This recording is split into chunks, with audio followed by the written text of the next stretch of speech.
Longinotti Meccanica, in that spirit of pursuing innovation which has always been its trademark, has recently completed the installation of a new automatic plant for the production of every kind of cement agglomerated tile, single layer and double layer. Polished flooring tiles for indoor application, outdoor paving tiles of various kinds, floating floor tiles, slabs for wall cladding, wash-betten shot-blasted tiles, a plant able to always guarantee a final product of the best quality. The plant shown in this video is located in Porto, Torres, Italy, and it entered production in the second half of 2002. We hope it can be of interest to you.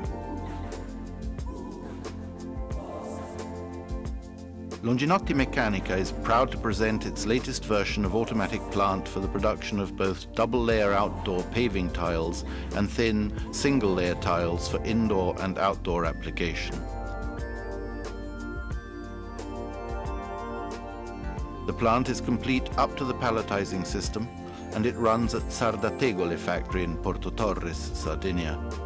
Basic production includes tiles of size 40 cm by 40 cm and 40 cm by 60 cm. Both can be manufactured either with double layer or single layer technology without having to replace the molds of the press.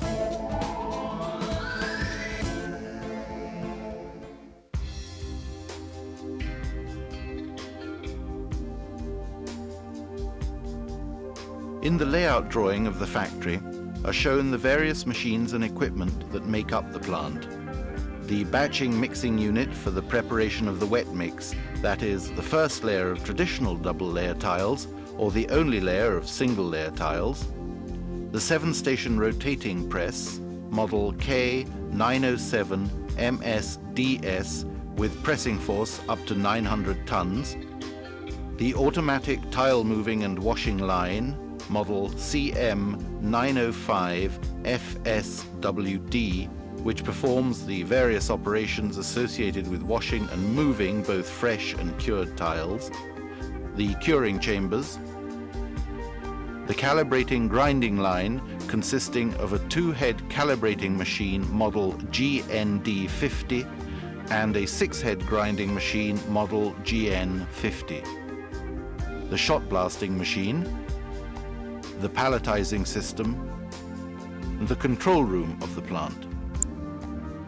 This fully automatic production line consists of single machines all assisted by programmable logic PLC of the newest generation. Its correct functioning or possible defects can be monitored in real time from the Longinotti Meccanica factory through a modem interface and a dedicated telephone line. Detailed mimic panels allow the operators on the production floor to visualize step by step every stage of the manufacturing process. The powerful and reliable PLC Siemens S7 runs the entire process, allowing the fast and precise detection of possible malfunctions. All control boards are grouped in a single place to facilitate the task of the controlling operator, who, in case of need, can have the help of the aforementioned telemetric check.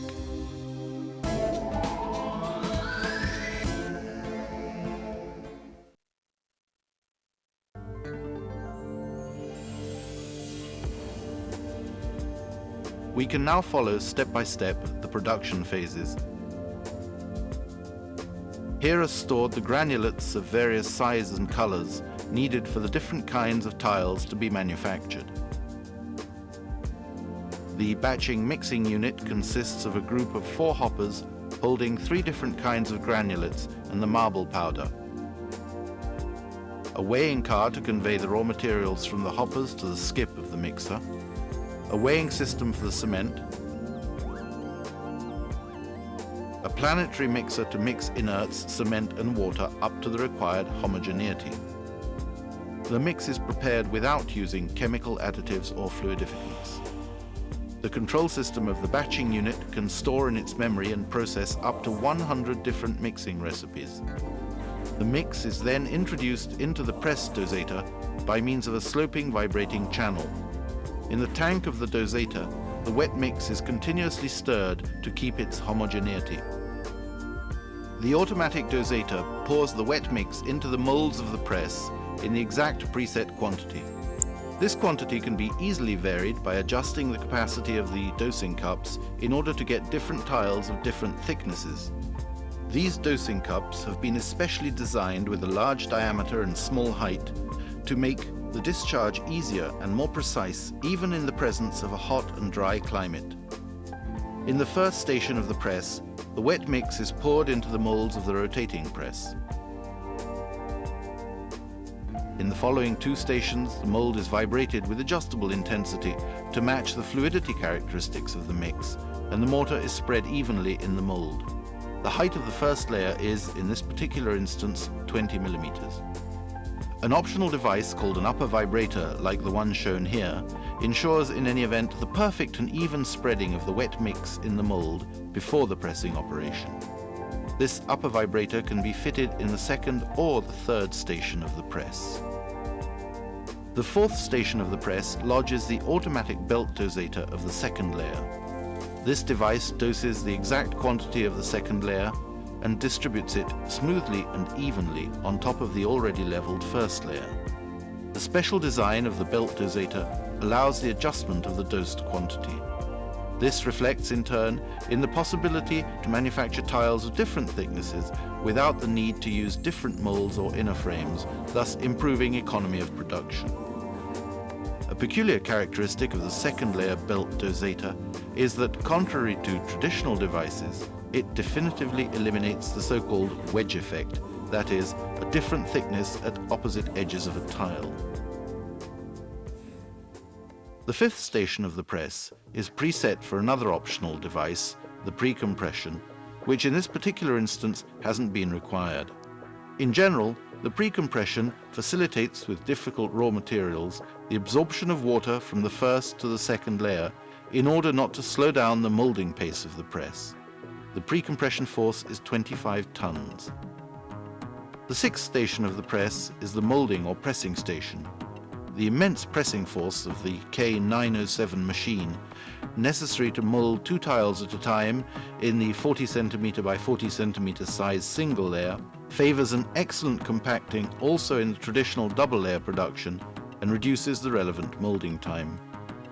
The pressing pads with fast electromagnetic attachments can be removed and then reassembled in a very short time, and this is particularly important when producing single layer tiles, and a daily cleaning of the pressing pads and a change of filters is required. This operation doesn't take more than 2 minutes. You can see that the pressing pads are pre-arranged for the production of single layer tiles with the collecting pipes already connected. To change production from double layer to single layer, one only needs to change the pressing pads and activate the MS single layer system.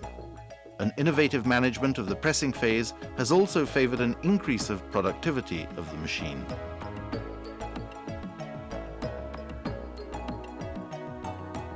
In the seventh and last station, the molded tiles are taken out from the press by an extractor, then picked up by a vacuum suction device belonging to the automatic tile moving washing line.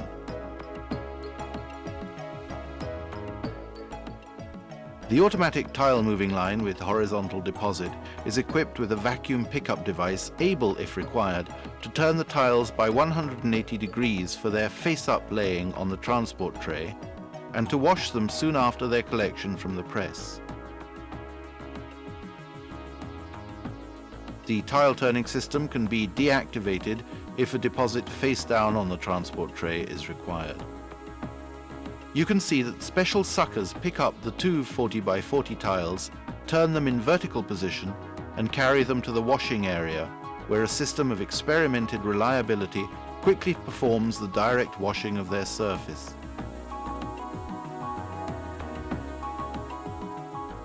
The washing system is equipped with 2 rows of water sprayers. Above them, a compressed air collector removes the washing water, leaving the tile surface dry.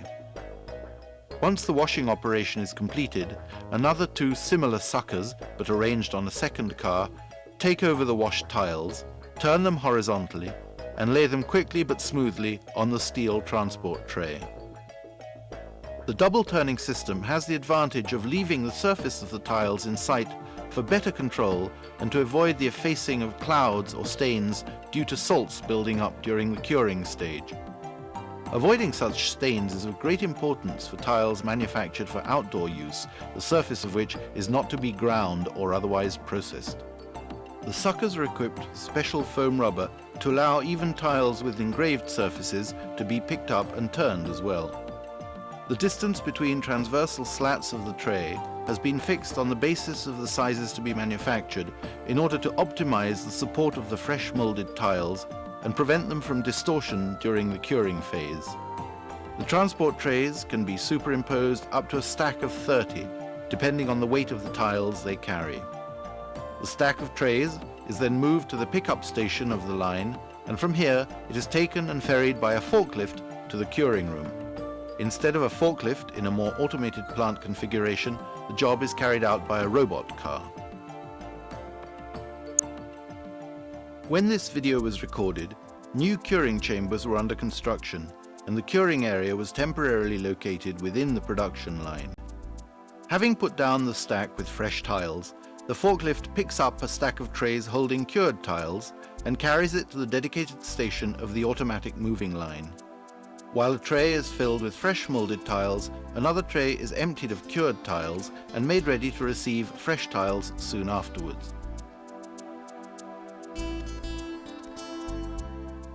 The cured tiles are also picked up from the tray through a vacuum suction device and subsequently deposed on the path which will convey them to the calibration, grinding and shot blasting line. The deposit of the two tiles may take place in 2 rows or on a single row.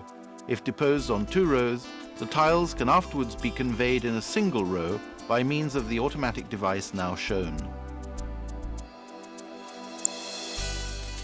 This device is simple in its working and doesn't add any complication to the whole line. It can be adjusted to different tile sizes and to a different feeding speed. Once on a single row, the tiles may or may not be turned upside down before entering the calibrating machine, according to how they were put on the tray, face up or face down. The 2 heads calibrating machine has the task of smoothing away possible thickness disuniformities between different tiles by a slight leveling off of their back surface.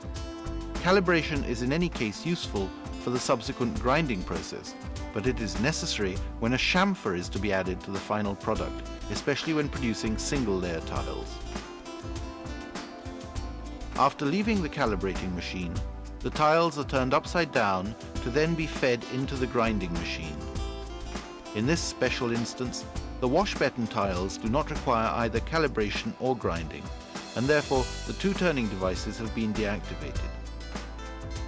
In general, however, presence, arrival and feeding of tiles are all controlled automatically. At the front of the grinding machine, a special motorized device detaches the tiles of a few millimeters from each other in order to protect the edges from impact damage. Both the calibrating and the grinding machine shown here are equipped with heads of new design, strong, easy to control and to maintain, which can be driven mechanically or pneumatically. As a rule, the mechanically operated heads are the ones dedicated to calibrating with diamond discs or to grinding, while the pneumatic heads are dedicated to the more delicate polishing operation. In addition to the central switchboard, each head of both machines is provided with its own control panel. After leaving the grinding machine, the tiles pass a drying path with hot air blowers arranged over and beneath it. Thus dried, the tiles can be shot blasted in the special machine shown here, and after this operation they reach the horizontal palletizing system. First of all, the tiles must be arranged in such a way as to form a complete layer. Layers are then stacked one upon the other on the wooden pallet. We can see one of these layers being arranged. This operation may vary according to the dimensions of the pallet. The tiles, soon after leaving the shot blasting machine, are accelerated to form a row of 3 and then sent to the collection plane, where a second row of 3 tiles will complete the layer. Once the layer has been completed, in this particular instance with 6 tiles, the vacuum collecting system lowers, takes up the whole layer and deposits it on the pallet. As many layers are deposed on the pallet as necessary to reach the required height. All movements of the machines are simple and reliable. The path is made with clutched rollers which become idle when the tile stops. It is possible to switch from one size to another by simply resetting the machine's program. The pallets filled with tiles are moved by a 3-chain path and ultimately are taken away by a forklift. Longinotti Meccanica thanks you for your attention and shows once again that it is the ideal partner for all tile manufacturers.